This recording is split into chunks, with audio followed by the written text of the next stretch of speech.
The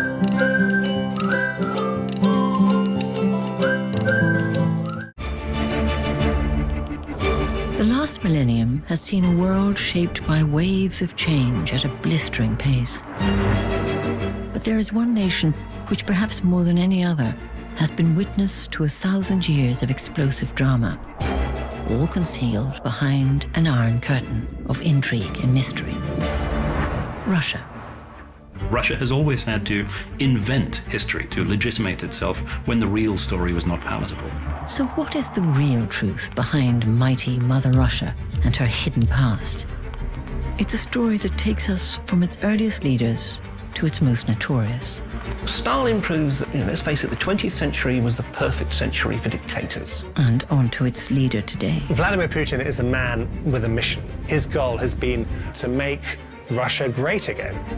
It's the story of its proud people and the demands of their motherland, from bloody revolution to a regime that demands loyalty at any cost. The knock on the door at 3 in the morning, someone in your apartment block is being dragged away by the secret police. Maybe because he was very close to some truth was the last drop, and he was killed. From a mighty superpower to an empire on the brink of collapse. This was really a disaster that nobody had ever seen before and never really imagined at this scale. And now to a new global threat.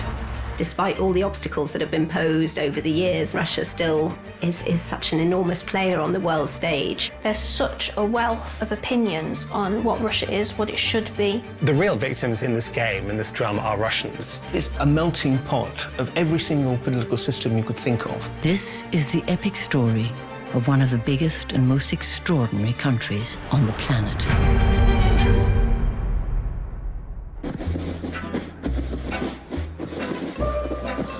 Churchill once described Russia as a riddle wrapped in a mystery inside an enigma.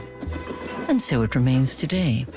In every sort of major modern period of Russian history, I mean, there have been significant barriers to actually knowing what's happening inside the country. We know this is a country of proud people who have a remarkable relationship with their motherland. This idea of what Russia is, where it belongs, it's been something that's been discussed in the country, publicly, in literature, in politics, really all through time. And yet, in the West, we are almost conditioned not to trust its leaders. Our quarrel is with Putin's Kremlin. Whether we like it or not, Russia appears to play a part in all our lives. But why? How do you begin to unwrap this mystery? For some, the key is surprisingly simple. Look at the map. Russia's place in the world is staggering. This has been a country that has always been pushing outwards. It covers 1/8 of all the land on Earth, stretching across the whole of northern Asia and the eastern third of Europe. One thing that I find endlessly fascinating is how much more there is to Russia, and I suppose the challenge of ruling over that vast landmass. And when you start to dig down into the sheer range of landscapes, peoples, and culture all under one Russian flag, it becomes all the more extraordinary. 70 times bigger than the UK, Russia is so vast that when the sun rises in the west, at the same time it's setting in the east, over 11 time zones away. This is a country that spans half the globe. It comes from the incredibly fun, metropolitan, 24/7 capital that is Moscow, which is a rich, prosperous European city, all the way through to much, much more impoverished backwater villages.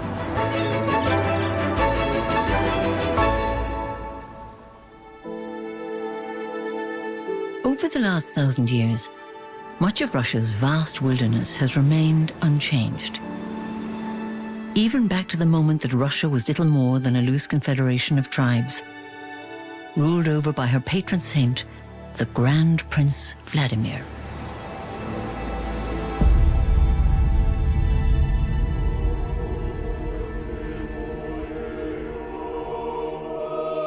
At the turn of the century, the Grand Prince had been in power for 20 years and ruled over a kingdom known as Kievan Rus, which had emerged after the conquest of the Rus Vikings. The Rus were this whole selection of different individual principalities and city-states, most of which had very little power. It's seen as being the cradle of Russian civilization and something that joins Slavic peoples together. From the grand capital, which then was Kiev, Vladimir was to leave a lasting legacy on Russia, one which still plays a key part in Russian life today. Vladimir imposed Christianity quite literally at the point of a spear on his own people who were driven into the rivers in Kiev to be baptized. This allowed him precisely to be able to assert that Kiev was not just the biggest, most splendid city of the Rus, but it was the heart of the new Rus Christianity. It is a core part of Russia 1,000 years on. Today, it is estimated over 70% of Russians identify as Orthodox Christian. And like the Grand Prince, President Putin professes a deep Orthodox belief. This is a man who also believes the story of Russia that followed its founding father has been grossly distorted by the West. And he pointed to one of Russia's most divisive rulers as a case in point. A man who centuries on from the sacred Grand Prince would defeat the Mongol invaders and transform Russia from a medieval state into a vast empire. The man who first made Russia great. You just wouldn't want to argue with him.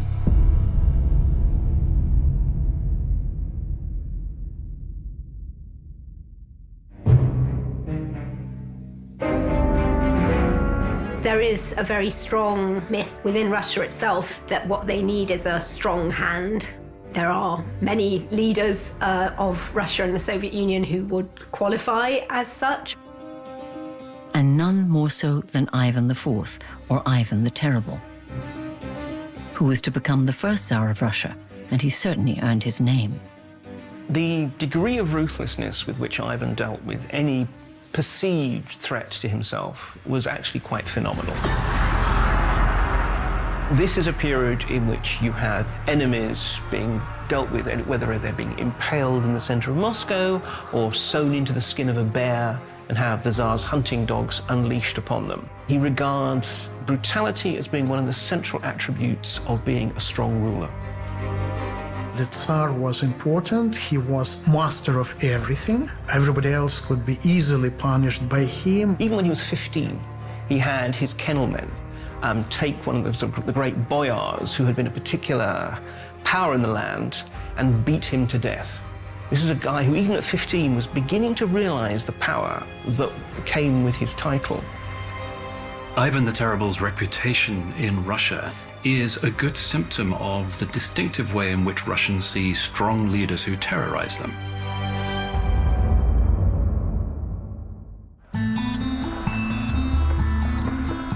And yet, while he may have been terrible, this was a strong leader who would change Russia forever.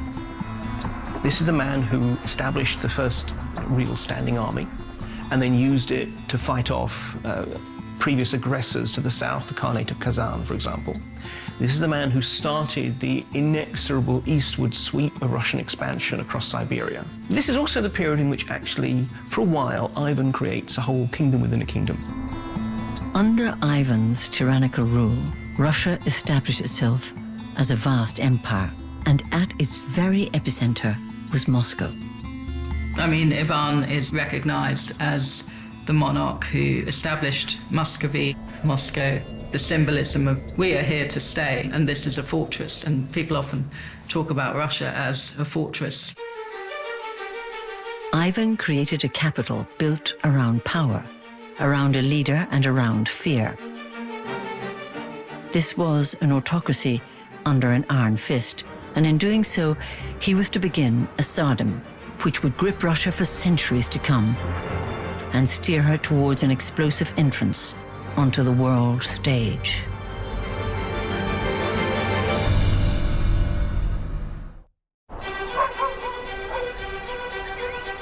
Russia. How, over the last 1,000 years, did this sprawling rural country rise up the global pecking order to become a superpower.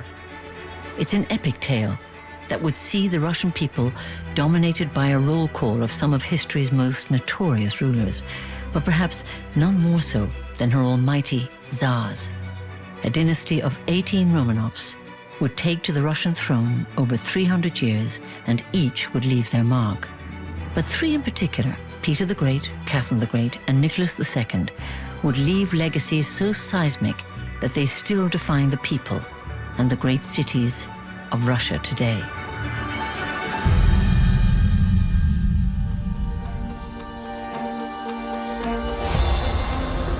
This is one of the tallest statues ever created, weighing in at a hefty 600 tons. It's regularly voted one of the ugliest statues in the world. Meet Peter the Great. If you're in Moscow, you can't miss him. This was a man determined for Russia to start looking outwards. Peter the Great is always hailed as one of the great Russian modernizers. He wasn't interested in the spiritual side of being a Tsar. He wasn't interested in the philosophical side of being a Tsar. He was interested in practicalities. By the time Peter the Great became Tsar, Russia was the largest country in the world, stretching from Europe to the Pacific Ocean. His was a country of 14 million Russians, many of whom worked the land to survive. Peter wanted Russia to catch up, and he was convinced the West had all the answers. He'd even lived for 4 months in Deptford, London, to learn shipbuilding. He wanted a Russia that could mirror its great armies, equal its maritime might, even one that could follow European education and fashion. And he wanted a brand new capital to prove it. He didn't like Moscow. So he wanted a new city, and one that absolutely would look like a Western European city. Moscow was out, and a new capital city, St. Petersburg, was born. It was to be Russia's window on Europe. St. Petersburg, in my view, looks even now much better than Moscow. St. Petersburg is a very beautiful city. It's a city that's associated with that period around its foundation, Enlightenment ideals, progressiveness, education. All of these general themes are kind of associated with the city. It's basically seen as Russia's cultural capital. Yet it was built on the backs of slaves who lost their lives. Built on an inhospitable swamp, this is known as the city built on bones. Historians believe under its foundations are the remains of some 100,000 skeletons of the press-ganged slave laborers drawn from the length and breadth of the then Russian Empire. This vast and gruesome enterprise gives some idea of the ambition and the single-mindedness of the man behind it. He brought in foreign architects and stonemasons and engineers from Italy, from Britain, from Germany, from the Netherlands. And they built in this beautiful, modern, airy city. Peter the Great was one of the Russian leaders who has gripped this perpetual problem of Russia being behind the West, particularly Europe, recognizing that Russia was drifting further and further into irrelevance and seeking to do something about it, particularly by emulating the West. It's seen as the source of great progress, of opening up opportunities for Russia and of establishing Russia on an equal footing with the great powers of Europe. I think that's why his period is seen as significant, because it really puts Russia on the map as a genuine global great power. So it's perhaps no surprise that President Putin recently claimed that the man who founded the city he was born in was his favorite leader. Just like Putin the Great, Peter was a man astride an empire who wanted to expand Russia's influence and power. And everything about his St. Petersburg was designed to have that impact, especially the Grand Winter Palace, which is now home to one of the most important and biggest museums in the world. This is the Hermitage Museum. It holds 3 million works of art, which means if you looked at each artwork for a minute, you'd be there for nearly 6 years. The walls, which are now home to priceless works of art, were once home to the Russian royal family for almost 200 years. And all this started out as a private art collection for one person, the next great leader to make their mark on Russia, Catherine the Great.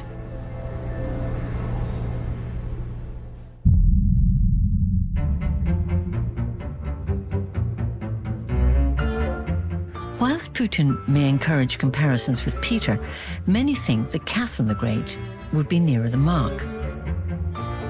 Like Putin, Catherine was an unexpected ruler who would go on to become one of the greatest in its history. The woman whom history would remember as Catherine the Great wasn't actually called Catherine, and she wasn't even Russian. She was born Princess Sophie of Anhalt-Zerbst, a German backwater in what was then the Holy Roman Empire. At the age of 16, she married the heir to the Russian throne, Peter III. But by 1762, she had seized power in a daring coup and became Empress of Russia. And her husband was secretly murdered. She's seen as someone who was quite ruthless in disposing of her husband to take power. One of the greatest female rulers of her age, Catherine's reputation would come under sustained attack from that moment on. Was she the promiscuous usurper or a modernizing force with the interests of her adopted nation at heart? She was writing letters to Voltaire and getting letters from him. She was very civilized and she did have a lot of lovers. Certain stories about her are myths, but it's fairly well documented that she did have various lovers, and this was not actually unusual. Throughout history, monarchs have taken lovers. It tends to be talked about more if they are women monarchs. The shape of Russia grew under her rule. Some 200,000 square miles were added, including what's now Poland, Crimea, Lithuania, and Belarus. Russia has always seen itself as a superpower, but it's under the reigns of Peter and subsequently Catherine that Europe first started to be seriously alarmed about its power and particularly about its intentions. I think that it was a pretty glorious period in Russian history. This is a period in which Russia was actually consolidating its military force. It was continuing its pressure against the Ottoman Empire. And so what's really interesting is in this period you have a very, very distinct change in how the outside world, how Europe rather, looks at Russia. Catherine's triumph was how people thought about Russia and the extent to which they believed it had changed. And in politics, perception is everything. She is generally talked about as being an enlightened autocrat, somebody who was obsessed with the West, with improving the ways in which Russian autocrats ruled. But I do not know any leader staying in power for 20, 30 and more years was becoming better than he used to be or she used to be initially. And I think Catherine the Great is a good example of this. And yet, for the everyday Russian, whilst Catherine may have brought enlightenment for the aristocracy, they were still trapped in a system of serfdom. And for the following century, across a dynasty of the 6 Tsars to follow, little would change in terms of the hardship and poverty of the Russian people. This was still a country whose population was made up overwhelmingly of peasants, and the Tsars wielded their considerable power over a vast empire that extended across 3 continents. By the 19th century, this autocratic way of running a country was increasingly out of step with its people. In the cities, the workers suffered appalling exploitation and squalor, and its countryside was in turmoil after a devastating famine. It was amidst this volatile cocktail of hunger and unrest that a new Tsar took power, Nicholas II. His legacy would change Russia forever. These are the last pictures of this unhappy man and his family.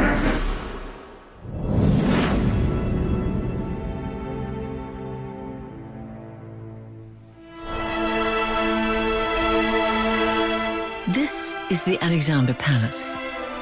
Having fallen into disrepair the favorite residence of the last Tsar, Nicholas II, has finally been restored. It is the symbol of a lost era. Nicholas was born here in 1868, the heir to a dynasty that had ruled over Russia for 250 years. When his father, Alexander III, died suddenly in 1894, a 26-year-old Nicholas stepped in. To his cousin, he confessed, "I am not prepared to be Tsar. I never wanted to become one. I know nothing of the business of ruling." Part of the reason that he struggled in the role as Tsar was because he was completely unprepared for it.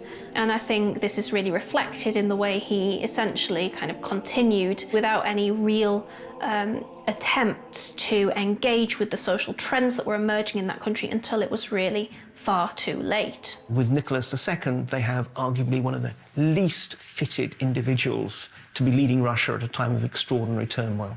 The peasants were still in many ways tied to a very unfair system in which they did not own the land. Urban living standards were very low, but the cities were becoming increasingly overcrowded. Nicholas understood little of modern Russia and its ever more educated, urban, and agitated society. They were on a collision course that would come to a head on the infamous Bloody Sunday. The essence of the 1905 Bloody Sunday massacre is that it came out of a loyal petition that thousands of Russians marched on the Winter Palace in St. Petersburg, not to topple the Tsar, but to simply give him a petition. Someone panics, shooting starts, and before you know it, there has been a massacre by the palace guards. The country starts to seem to fall apart. The Tsar and the people around him, they panic. He wasn't great enough to lead such a big country at a time of troubles. He was a good father and good husband, but we do evaluate leaders not by how good they are in their small families, but how good they used to be with regard to the whole nation. Amidst this, the Russian people began to see the Tsar and his family as something of a circus, making other royals round the world shudder. With his unpopular German wife, Alexandra, and the increasingly influential Rasputin. A Russian mystic and self-proclaimed holy man who appeared to have an extraordinary hold on the inner circle. Nicholas was frankly bad enough as a Tsar. The fact that he had an overbearing German-born wife at a time when actually the Russians were going to find themselves facing the Germans as their primary antagonists did not help. The fact that also, especially under pressure from his wife, Nicholas for so long countenanced this sort of charlatan Rasputin and his various dissolute antics around the court. Dissolute antics that everyone read about enthusiastically in all kinds of sort of yellow papers. Again, contributed to this sense that this is a Tsar who not only is out of touch and not on the side of the people, but is actively harboring hostile forces. The Tsarina became dependent on Rasputin. Rumors started to circulate. There was more to their relationship than met the eye. She allegedly wrote, "How difficult it is to conquer one's bad habits. But you will help me. You will not leave me, for I am weak and love you, and have faith in you alone." This was a family issue that really influenced negatively how state affairs panned out. A weak Tsar, over-reliant on this one particular advisor, somehow let everything slip. But the royal soap opera was to become deadly when Nicholas made the decision to take supreme command of the armed forces as Russia entered the First World War. With an estimated 2 million deaths, once again, the Russian people would have their loyalty severely tested. And for the first time in centuries of Tsarist rule, They had reached their breaking point. What would happen next would become one of the biggest events of the 20th century. The revolutionary fire of the masses was finally unleashed. Moscow. It's one of the world's largest cities. It is grand, glittering, and utterly imposing. And it's meant to be. This is a monument to the global ambitions of its leaders, past and present. Over the last 1,000 years, this has been a country defined by its all-powerful rulers. And yet, for all its grand cities and decadent leadership, in 1917, there was to be a political earthquake that would shake the very core of Russia. The people had had enough. They had faced a devastating war, they were starving, and their loyalty to their leader was spent.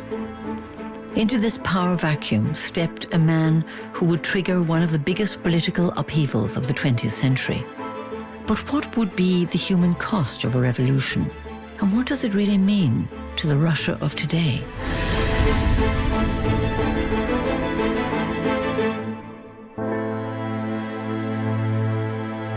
There is one man who is instantly recognized around the world by just one word: Lenin.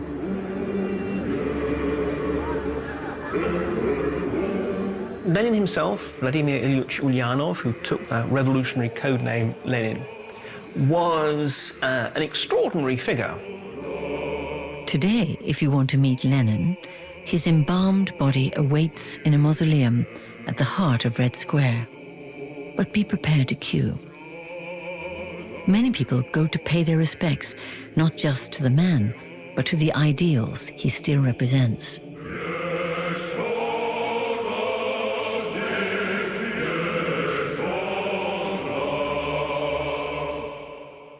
He was a man who did believe in an ideology that he thought would ultimately, possibly passing through rivers of blood, but ultimately create this extraordinary world of egalitarianism with no hunger, no want, no oppression. The vision that Lenin had was very simple: bread, land, and peace, which was an almost universal longing of the Russian people after this disastrous participation in World War I. And in a Russia at the turn of the century, this resonated with a country on its knees. In February 1917, Russian people and soldiers took to the streets in St. Petersburg, originally as a peaceful demonstration. So in February to March 1917, there was an enormous upswell of a sense that something had to change, that the political system had become dysfunctional, that the Tsar was no longer listening to what the people wanted. And in February 1917, what we would think of as a popular revolution happened. It spontaneously grew into a general strike and outright mutiny. After just 7 days, Tsar Nicholas II had abdicated. A provisional government stepped in. There are all these kind of very excited responses to revolution, which I think can be forgotten in a sense when we think of what came later. In October, Lenin seized his chance. His followers, known as the Red Guard, captured control in a bloodless coup and put the radical Communist Party, the Bolsheviks, in power. But it launched the country into a civil war. There continued to be a situation of chaos as each part of Russia and even individuals within Russia decided where their future was to be, or were just caught up by one side or the other and forced to fight in the civil war. On the one side was Lenin's Bolshevik Red Army, and on the other was the White Army, made up of Tsarist nobles and aristocrats, and no mercy was shown on either side. Tsar Nicholas and his family, who had been put under house arrest in Siberia, were awoken on July 17, 1918, by guards from Lenin's Red Army. The entire family were made to gather in one room and were then brutally shot. The dynasty that had ruled Russia for 3 centuries had come to a horrifying end. And yet, it would not bring peace to the people of Russia, and they were plunged into an ever more brutal chapter. In 2017, there was a really interesting reimagining of the revolutionary period in Russia. TV programs came out that trashed the legacy of the Bolsheviks and portrayed them as personally, morally reprehensible, and the structures that created as being flawed from the start. In 2017, Putin made it clear that the 100th anniversary of the revolution would not be an occasion for state celebration. He even clamped down on unauthorized rallies. Why? For many, it's the sign of a distinctly anti-revolutionary and deeply apprehensive leader for whom revolution represents a challenge to stability. The idea of celebrating something which was in any way a kind of mass overthrow of the existing regime is clearly uncomfortable. For others, it may be because the civil war that followed has given the revolution a darker narrative.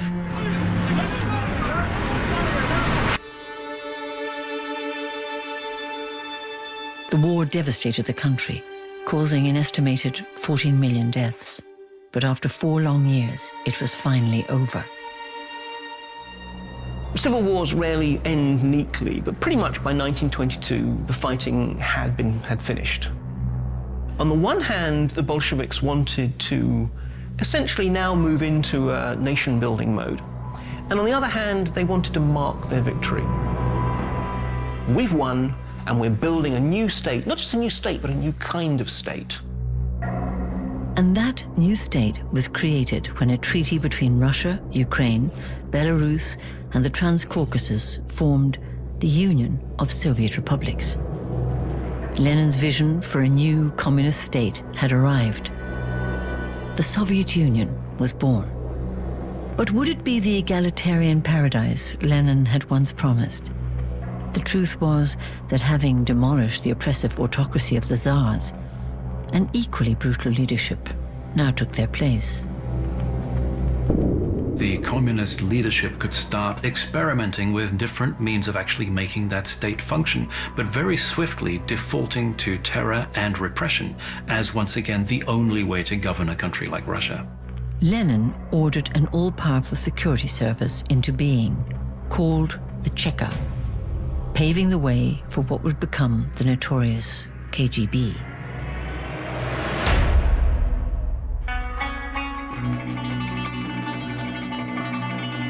The Cheka's function was to protect the fledgling Bolshevik state and actually to destroy class enemies, aristocrats, anti-revolutionaries, people whom Lenin and Trotsky thought posed a sort of existential risk to communism. And their role essentially was, putting it nicely, internal security, but putting it as it was to smash enemies of the state. Cheka agents exuded terror and control. With his people under that control, Lenin wanted to apply an equally firm hand to the running of the state. He needed to chart a way for his new Soviet Union to recover from years of famine and war. And to do so might mean playing a little fast and loose with his Marxist ideals. So there's a need to rebuild. And Lenin very, very pragmatically adopts his so-called new economic policy, which is in some ways a limited form of capitalism. The state maintains the so-called commanding heights of the economy, the big heavy industries, the banks and so forth. But on the other hand, the opportunities for small-scale capitalist enterprise, farmers being allowed to grow extra and then sell it in markets. The communist leaders found that their ideals, their Marxist ideas, were in direct collision with actually managing a functioning state. And so a return to capitalism had to be a stopgap measure to make sure that the country didn't collapse altogether. And so, a new form of communism was born, one which could be adapted, reinterpreted, and reinvented to meet the needs of this brand new Russia. Its success at doing so would be tested time and time again over the next 70 years, and would come with an extraordinary human cost, especially when placed in the hands of the man who would succeed Lenin,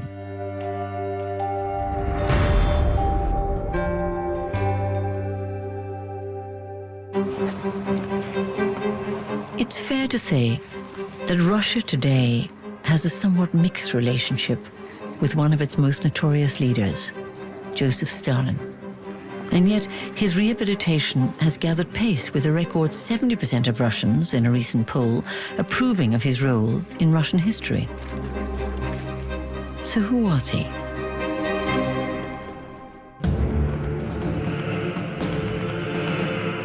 In 1924, the man who had made an indelible mark on the 20th century and changed the fortunes of Russia died.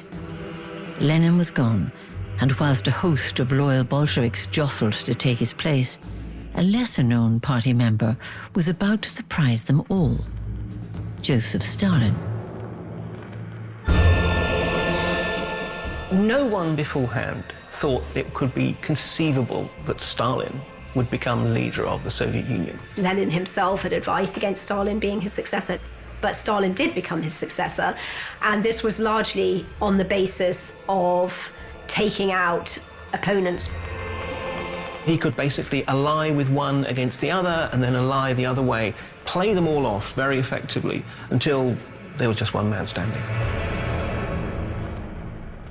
In 1929, Stalin became the ruler of the Soviet Union. To the outside world, this was a kindly, benevolent Uncle Joe, a man to look after his fellow comrades.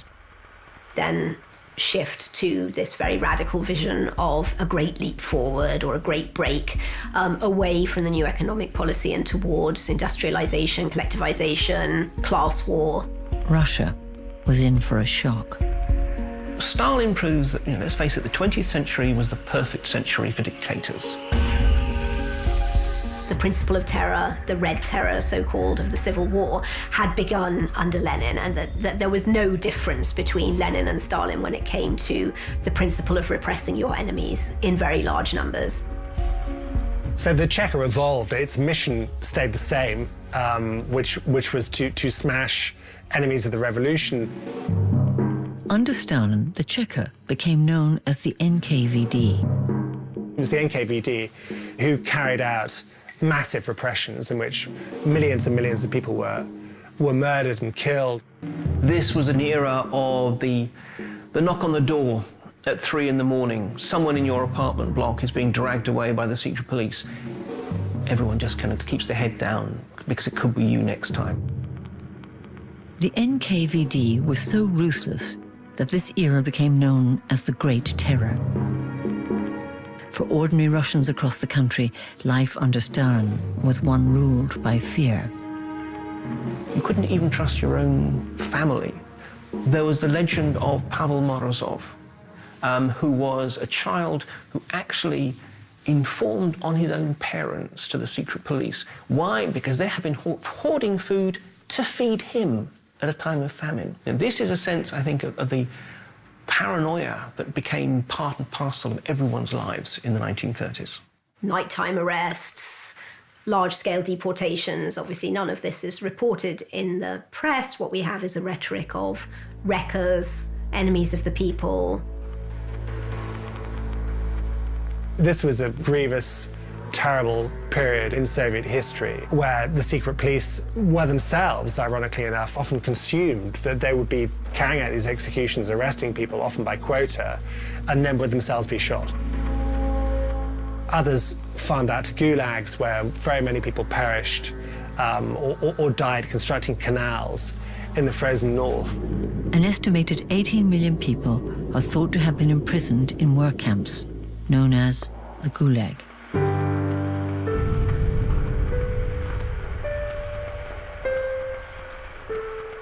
One of Stalin's strengths, in a way, was precisely that he could imagine things on a scale that other people thought was just completely ridiculous.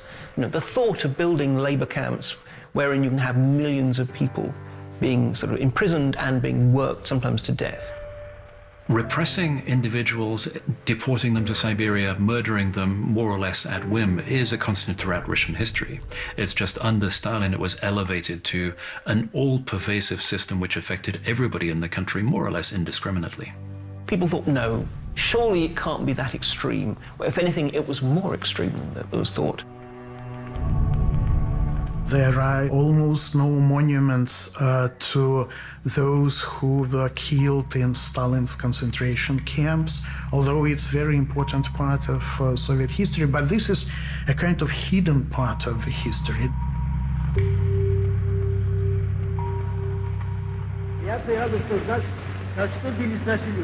On Stalin's orders, 75% of the Supreme War Council are murdered in 1937. That is, 2 out of 5 marshals, 13 out of 15 army generals. Out of a total of 6,000 high-ranking officers in the Red Army, 1,500 are executed during one purge.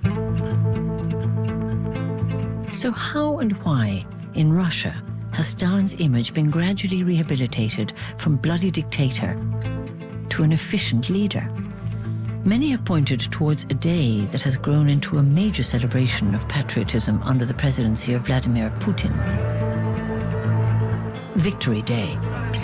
The story of Stalin's Russia was about to take an extraordinary turn with the arrival of the Second World War.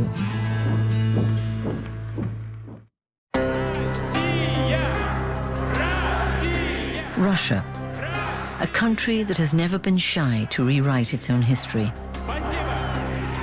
even if it's some way from the truth. And Putin is a master of the craft. He's plundering history for the bits that fit his current political needs. He can essentially reinvent Russia for every single individual segment of the audience. And there is one man in particular who appears to be having his legacy reworked for the next generation. Under Putin, Stalin has made something of a comeback. History has been rewritten to the point where he's now portrayed in Russian textbooks for kids as an efficient manager. So how could the man, who some estimate was responsible for the death of as many as 20 million Soviets, now be remembered as a Russian hero?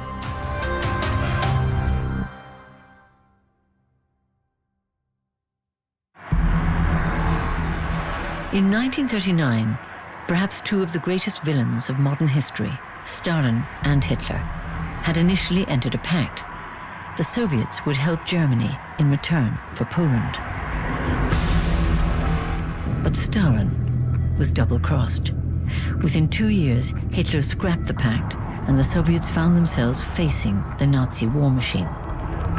Hitler attacked on the 22nd of June, 1941, and so began a bloody war on the Eastern Front. The German troops crossed the Soviet border, and thereafter follows a long period of tremendously traumatic retreats, huge loss of life. After 5 months, the Nazis closed in on St. Petersburg, which had been renamed Leningrad, beginning a siege of the historic city. It would last 2.5 years and go down as one of the deadliest blockades in history. The siege of Leningrad, of course, has become a kind of iconic part of Soviet history. I mean, people were reduced sometimes to cannibalism. I mean, people were starving. More people died in the defense of the Leningrad than the total British, American, and French war dead through the entire war. It is a moment in history that almost defines the sacrifice that ordinary Russians would make for the victory of their country. The loss of generations on a heartbreaking scale. And yet, it was indeed a huge turning point. Eventually, the war on the Eastern Front fell in the Soviets' favor. It's very difficult, I think, to get to terms with just how vicious the struggle on the Eastern Front was. And when it comes down to it, Hitler's war machine was broken in the East. That's where the majority of his divisions were deployed. That's where the majority of his divisions were destroyed. For the remainder of the war, the Germans were attacked from all sides by the Allies and were never able to regain the initiative. Then, on the 8th of May, 1945, came the announcement everyone had been waiting for. Yesterday morning at 2:41 a.m. at General Eisenhower's headquarters, General Jodl, the representative of the German High Command, signed the act of unconditional surrender.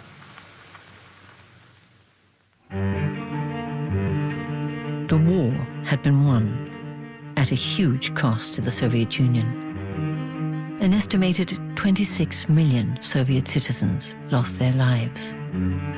If you go to Leningrad, well, as is now St. Petersburg, the massive Piskarovskaya cemetery, all you see is mass grave after mass grave after mass grave. The fact that Russia lost that many at the time of the Second World War is, to a large extent, explained by the fact that Russian military commanders and Stalin did not economize on human lives.